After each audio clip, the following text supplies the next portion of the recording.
लखनऊ में सीएम बघेल ने केंद्र पर जमकर बोला हमला। सीएम भूपेश ने कहा केंद्र ने किसानों से सारे वादे झूठे किए, देश में महंगाई बेलगाम हो।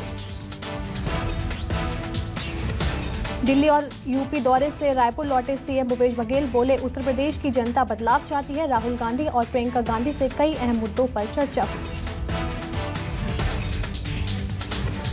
छत्तीसगढ़ के मुख्य सचिव ने सर्वोच्च प्राथमिकता की योजनाओं की समीक्षा की। सभी अधिकारियों को दिशा निर्देश भी दिए। लोक हित से जुड़े कार्यों को समय सीमा में किए जाने के निर्देश दिए। रतलाम के सुनाड़ा गांव से पलायन की तैयारी, दो पक्षों में विवाद के बिगड़े हालात। गृह मंत्री ने मांगी रिपोर्ट, कलेक्टर लोगों को समझाने में जुटे। सरकार ने 27 ओबीसी आरक्षण का निर्देश लिया वापस।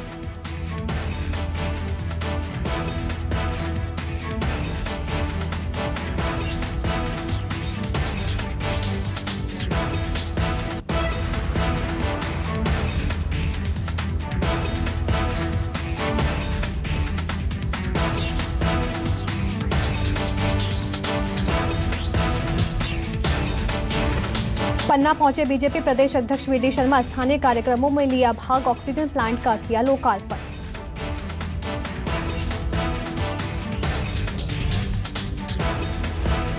जगदलपुर में पार्षद के गुंडागर्दी का वीडियो हुआ वायरल। वीडियो में वार्डवासियों को धमकाते हुए नजर आए। पीएम आवास के पैसे वापस लेने की धमकी देते दिखे पार्षद। मध्य प्रदेश छत्तीसगढ़ में कोरोना बेकाबू हुआ। छत्तीसगढ़ में पिछले 24 घंटे में कोरोना के 5,625 नए मरीज मिले। मध्य प्रदेश में एक्टिव मरीजों की संख्या 40,000 के पार।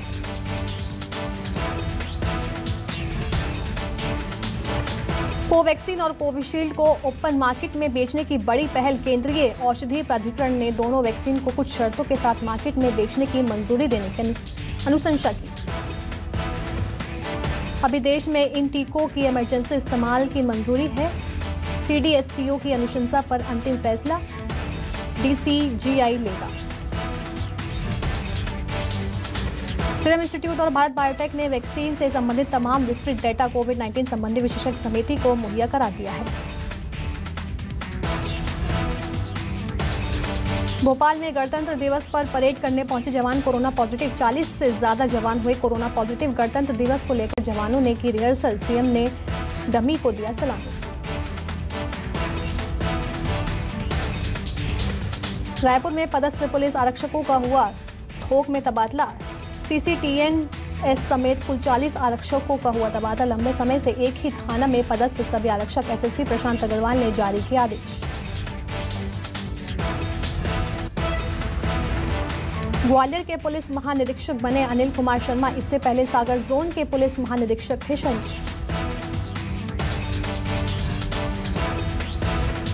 सीएमए रिजल्ट में भिलाई के छात्रों का कमाल। 2 छात्रों को मिला स्टेट रैंक।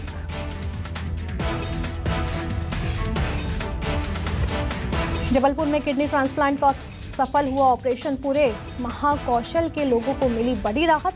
अब किडनी ट्रांसप्लांट के लिए किसी को शहर के बाहर जाने की जरूरत नहीं।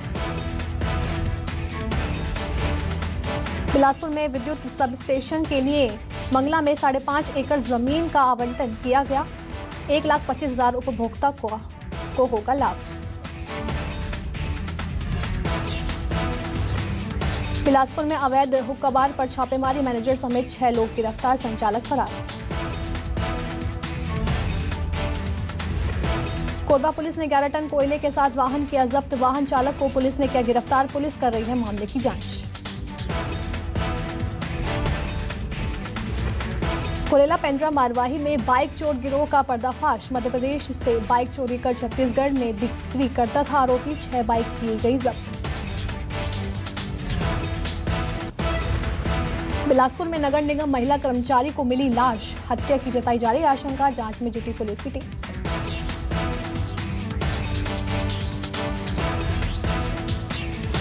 शहडोल में संदिग्ध हालातों में मिला युवक का शव। परिजनों ने जताई हत्या की आशंका। मामले की जांच जारी। सूरजपुर के विश्रामपुर थाना क्षेत्र में नाबालिग रिश्तेदार ने 3 साल की मासूम बच्ची से किया दुष्कर्म। परिजनों ने विश्रामपुर थाने में दर्ज कराई शिकायत।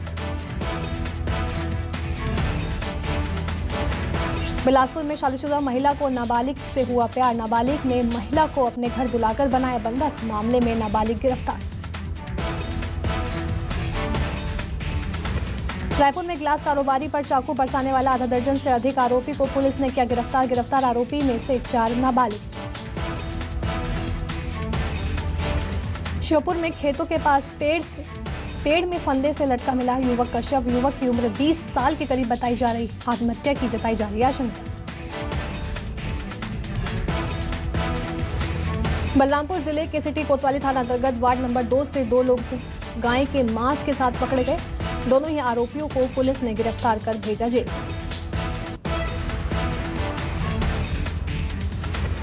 पीएम मोदी आज मॉरिशस को बड़ा तोहफा देंगे। प्रधानमंत्री भारत के सहयोग से बने सामाजिक आवासीय इकाई परियोजना का उद्घाटन करेंगे। पीएम मॉरिशस के प्रधानमंत्री पी जगन्नाथ के साथ 8 मेगावाट की सौर पीवी फार्म परियोजना का भी शुभारंभ करेंगे। दोनों वर्चुअली उद्घाटन करेंगे। मॉरिशस में मेट्रो एक्सप्रेस सहित दूसरी परियोजनाओं के लिए $19 करोड़ की लाइन ऑफ क्रेडिट देने के अलावा कई समझौते होंगे। अरुणाचल प्रदेश में चीन ने नापाक हरकत की है। पीपुल्स लिबरेशन आर्मी ने भारतीय सीमा में घुसकर एक युवक का अपहरण कर लिया। अरुणाचल प्रदेश के बीजेपी सांसद तपिर गाव ने इस बात की जानकारी दी। चीनी सेना के सियांग जिले के लुंगट्टा जोर इलाके से 17 साल के युवक को अगवा किया। बिशिम गांव के मीराम तारन के अपहरण की खबर बीजेपी सांसद और कांग्रेस विधायक ने सरकार ने इस संबंध में जल्द कार्रवाई की मांग की है।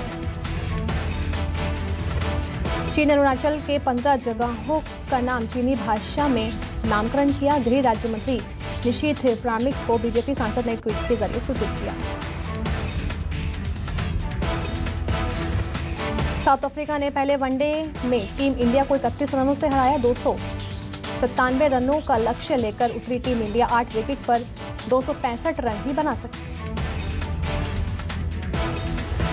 साउथ अफ्रीका की तरफ से डुसेन ने 129 और कप्तान टेम्बा बाउमा ने 110 रन बनाए।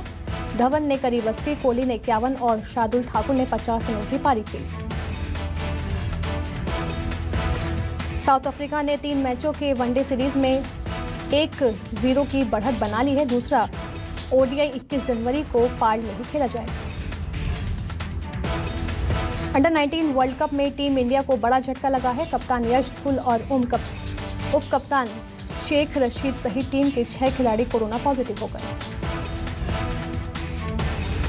युगांडा के खिलाफ 22 जनवरी को होने वाले मैच के लिए टीम में सिर्फ 11 खिलाड़ी बचे हैं, क्योंकि वर्ल्ड कप खेलने गई टीम में 17 खिलाड़ी ही शामिल हैं। तमिल फिल्म जय भीम ऑस्कर यूट्यूब पर अपलोड होने वाली पहली भारतीय फिल्म बनी। फिल्म का एक दृश्य ऑस्कर यूट्यूब चैनल दर्शाया गया। अजय देवगन ओटीटी पर the great Indian murder series को प्रोड्यूस करेंगे। सीरीज डिजिटल मंच पर 4 फरवरी को रिलीज होगी। अक्षय कुमार की अपकमिंग फिल्म बच्चन पांडे का पोस्टर रिलीज हुआ। फिल्म 18 मार्च को सिनेमाघरों में दस्तक देगी। वरुण धवन फैमिली ड्राइवर मनोज के निधन के बाद परिवार से मिलने लीलावती अस्पताल पहुंचे। मीडिया से बातचीत के दौरान वरुण धवन ने बताया ड्राइवर की हार्ट अटैक से हुई मौत। आलिया भट्ट का दोस्तों संग मस्ती भरा वीडियो आया सामने। वीडियो में दोस्तों के साथ एंजॉय करती दिखी आलिया।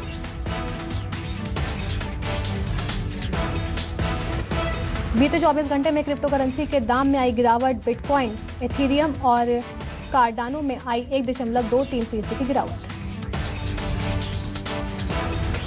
भारत में जल्द लॉन्च होगी इलेक्ट्रिक क्रूजर बाइक की कीमत 1,20,000 होगी। एरिक्सन ने एप्पल पर दर्ज किया केस। कंपनी का दावा है कि आईफोन बिना लाइसेंस के 5G तकनीकी हासिल की है।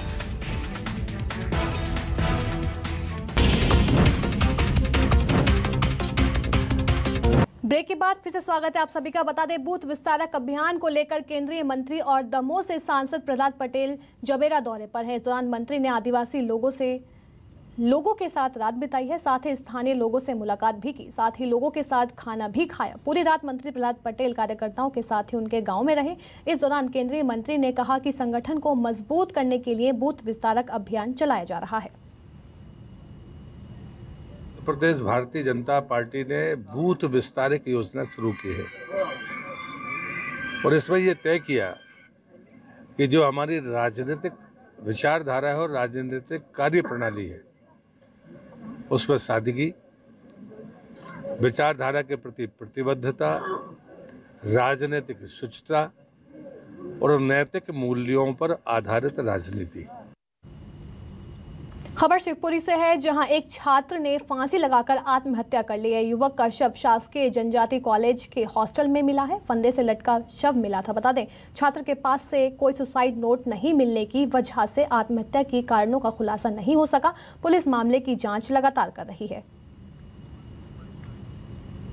ये विवेकानंद नगर कॉलोनी में एक हरिजन छात्रावास है, किराए के मकान में चलता है वो। उसमें एक राजू पटेरिया नाम का लड़का है जो बीएससी 3rd ईयर का छात्र था, उसने सुसाइड कर लिया है। आज सूचना मिली शाम को, तो दरवाज़ा अंदर से बंद था, जिसको लोहे का दरवाज़ा था उसको कटवा के हमें खुलवाना पड़ा और उसकी डेड बॉडी उतारी है।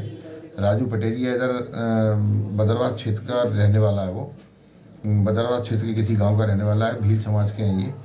और एसपी साहब, कलेक्टर साहब भी हमारे पहुंच गए थे, सूचना मिली थी तब, और जांच कर रहे हैं कि क्यों उसने सुसाइड किया। अभी कोई सुसाइड नोट उसके कमरे में मिला नहीं है। सुसाइड माने या कुछ और मामला? नहीं, सुसाइड ही है, दरवाजा अंदर से बंद था उसका।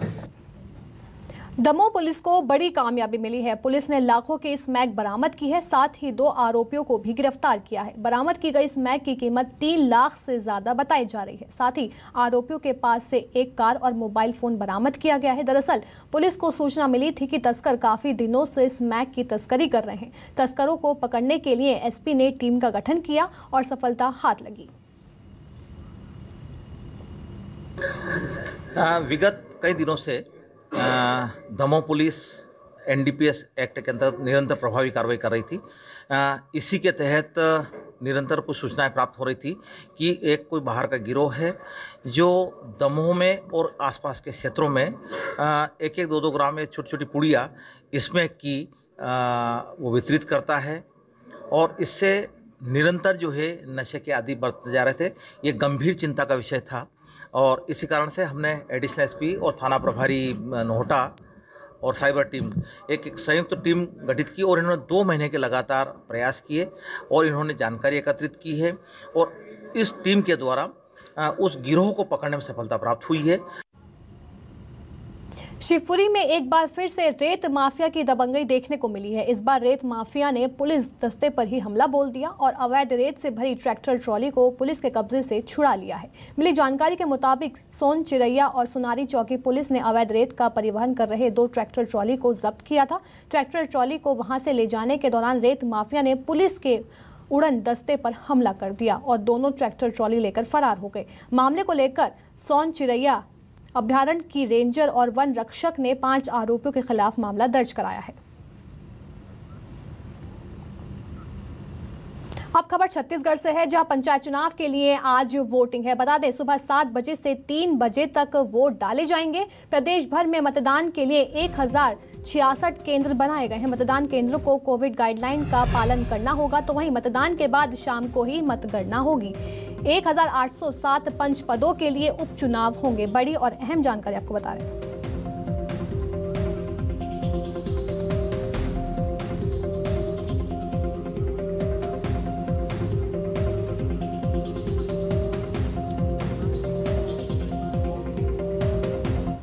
ज्यादा जानकारी के साथ मेरे सहयोगी वीरेंद्र गवई बिलासपुर से हमारे साथ जुड़ गए हैं। वीरेंद्र, ये बताइए, आज छत्तीसगढ़ में त्रिस्तरीय पंचायत चुनाव हो रहे हैं और सुबह 7 बजे से मतदान जो है वो शुरू हो गया है। इसको लेकर ज्यादा क्या जानकारी मिल पा रही है इस समय?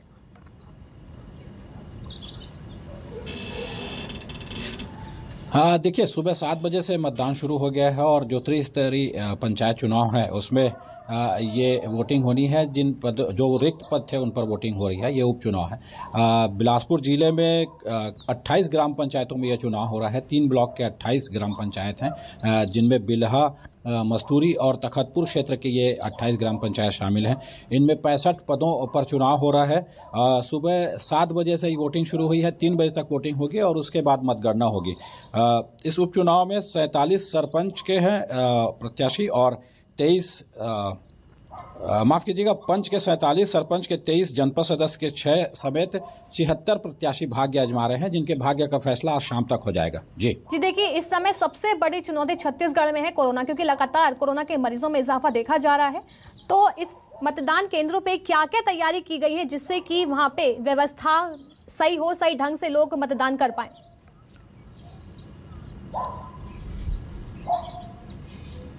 देखिए, कोरोना एक बड़ी चुनौती है और इस समय इलेक्शन कराना इलेक्शन कमीशन के लिए भी बड़ी चुनौती होती है। उसको लेकर के गाइडलाइन जो जारी किया गया है जिला प्रशासन द्वारा, उसको लेकर के पूरी तरीके से तैयारी की गई है।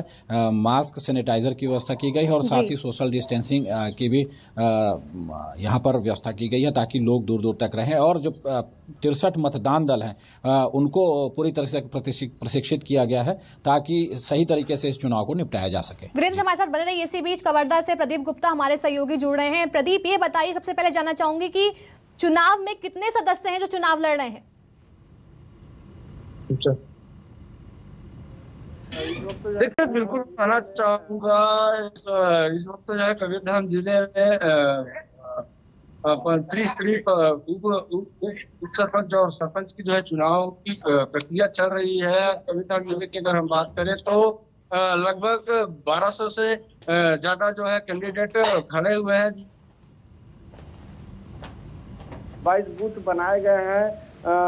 इसमें तो जो है 6 सरपंच पदों के लिए है और जो है 8 पंच पदों के लिए चुनाव चल रही है। खास बात यह है कि इस चुनाव में जो है महिलाएं जो है बढ़ चढ़कर जो है मतदान करने के लिए पहुंच रही है। आप देख सकते हैं किस तरह से बूथ क्रमांक अभी अभी खाली है। ठंड का समय है, ठंड के वक्त होने के बाद से ही जो है एक बड़ी संख्या में लोग मतदान केंद्र पहुंचकर अपने मतदान का उपयोग करेंगे। और खास बात यह है कि जो इस कोरोना काल चल रहा है, जिसमें से यहाँ के जो बूथ क्रमांक है उसमें जो है एक साफ निर्देश दिया गया है, सभी लोगों को जो है सैनिटाइजर और मास्क और सोशल डिस्टेंसिंग का पालन करना होगा और बिना मास्क के ही वोटिंग नहीं किया जाएगा। और खास बात यह है कि जैसे कि कोई भी गांव में अगर कोविड पॉजिटिव जो मरीज है उनको भी जो है मतदान करने का अधिकार दिया गया है। दरअसल इसमें के टाइमिंग जो है उसमें जो चेंज किया गया है, सुबह 7 बजे से 3 बजे तक मतदान का प्रक्रिया शुरू होगा। लेकिन जो कोविड का जो पेशेंट है उन लोगों को एक मास्क पहनाकर और जो है कोविड गाइडलाइन का जो पालन करते हुए उन लोगों को 3 बजे के बाद ही जो है मतदान करने का अधिकार दिया गया है। इससे लेकर जो है काफी लोगों में उत्साह देखा जा रहा है। गांव की अगर क्षेत्र की बात करें तो भारी संख्या में गांव के लोग जो है मतदान करने के लिए पहुंच रहे हैं। जी प्रदीप, बने रहिए। इसी बीच दुर्ग से यशवंत साहू मेरे सहयोगी जो हैं वो जुड़ गए हैं। यशवंत साहू, ये बताइए कि 2023 में विधानसभा चुनाव है, तो इन पंचायत चुनाव का कितना असर पड़ेगा 2023 के विधानसभा चुनाव पर? जी बिल्कुल, असर तो पड़ेगा कहीं ना कहीं, क्योंकि दुर्ग जिले के 20 जो पंचायत है वहां पे जो उपचुनाव होने जा रहा है, ये कहीं ना कहीं ये वो गांव है जो काफी प्रभाव पड़ते हैं। हालांकि इन गांव में जो वोटर की संख्या है वो 2000 से 3000 के आसपास है, लेकिन कहीं ना कहीं उतना मतलब असर नहीं देखा जाएगा अगर 2023 में अगर बात करें, चूंकि ये महज 20 पंचायतों में उपचुनाव है। ऐसे में जो 15 निकाय में जो हाल में भिलाई, डिसाली, जामुल, चरौदा में चुनाव हुए, उसका असर आने वाले विधानसभा चुनाव में पड़ेगा। चूंकि यहाँ पे 4 में से 3 जगह पर कांग्रेस विजयी हुई है और एक जगह बीजेपी, तो कहीं ना कहीं उन जगहों पर असर पड़ेगा। लेकिन पंचायतों के जो चुनाव होते हैं, पंचायतों में जो मुद्दे होते हैं वो बिल्कुल अलग होते हैं। पंचायतों में ग्राम स्तर की बातें होती है, स्थानीय स्तर की बातें होती है। चूंकि कांग्रेस की सरकार है, कांग्रेस की सरकार का दावा कि हम लगातार ग्रामीण क्षेत्रों में काम कर रहे हैं, तो ऐसे में कहीं ना कहीं उसका असर भी इन जो चुनाव होने जा रहे हैं, जो चुनाव हो रहे हैं, सुबह 7 बजे से मतदान शुरू हो चुका है। दुर्ग जिले के 20 पंचायतों में सरपंच और उप सरपंच के जो चुनाव है और पंच के चुनाव है वो शुरू हो चुके हैं। कहीं ना कहीं इस पर भी तो असर पड़ना चाहिए, क्योंकि आने वाले समय 2023 में विधानसभा चुनाव है और उसमें से मुख्यमंत्री भूपेश बघेल जो जहां से पाटन से विधानसभा है वहां से भी कई गांव में के भी चुनाव होने जा रहे हैं, तो कहीं ना कहीं असर पड़ेगा और इस सब चीजों का। और इस बार आपको ये भी बता दूं कि इस बार जो नियम है, कोविड के मद्देनजर मतदान केंद्रों की संख्या बढ़ाई गई। गांवों में भी, अब तक शहरों में मतदान संख्या बढ़ाई जाती है, गांव में भी मतदान केंद्रों की संख्या बढ़ाई गई है। कोविड प्रोटोकॉल नियम का पालन करना है, उनको मास्क के साथ एंट्री दी जाएगी मतदान बूथ के अंदर में। इसके अलावा जो अंदर घुसने के मतदान केंद्र में घुसेंगे उनको हाथ में सैनिटाइजर कराया जा रहा है। तो इस तरह के कई कोविड प्रोटोकॉल के नियम का पालन कराया जा रहा है, जिसकी वजह ताकि कोई मुश्किलें ना आ जाए कोविड के मद्देनजर। जी यशवंत हमारे साथ बने रहिए। इसी बीच चलते हैं वीरेंद्र गेवाई के पास। ये बताइए कि जो चुनाव है वो बैलेट पेपर से होना है, तो अगर हम नोटा ऑप्शन की बात करें तो इसको लेकर क्या ज्यादा जानकारी मिल पा रही है इस समय?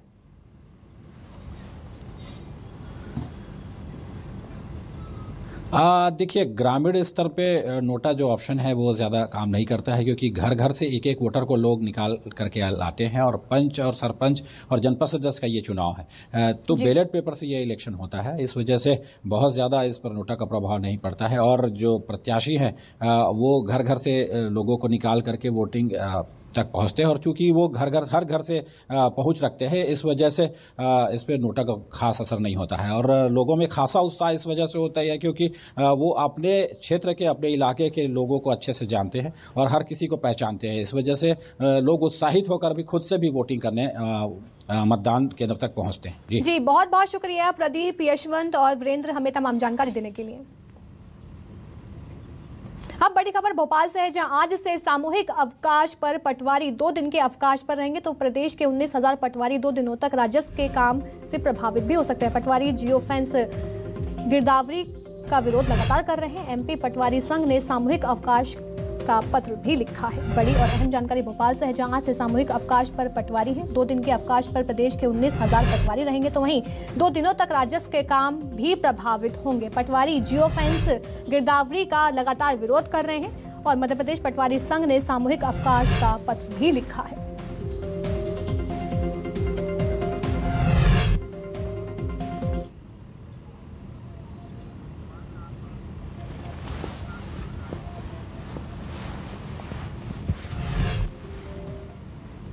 नीमच में टीकाकरण केंद्र पर वैक्सीन लगवाने के लिए बच्चों को भारी भीड़ दिखाई दी है। मूलचंद चौधरी हाई स्कूल में वैक्सीनेशन के लिए 15 से 18 साल के बच्चों की लंबी कतार दिखाई दे रही है। इस दौरान विधायक दिलीप सिंह परिहार भी वहां पहुंचे और बच्चों से बातचीत की। शासकीय हाई स्कूल बघाना में आज वैक्सीनेशन का कार्यक्रम है और बच्चे बड़े उत्साह से, किशोर बालक और बालिकाएं वैक्सीन लगवाने का काम कर रहे हैं। आज हमने यहाँ जनप्रतिनिधियों ने, डॉक्टर संगीता भारती जी ने, गुरुजनों ने सब बच्चों को प्रोत्साहित करने का काम किया। चलिए फिलहाल के लिए बस इतना ही। बने रहिए न्यूज़ 24 मध्य प्रदेश छत्तीसगढ़ के साथ।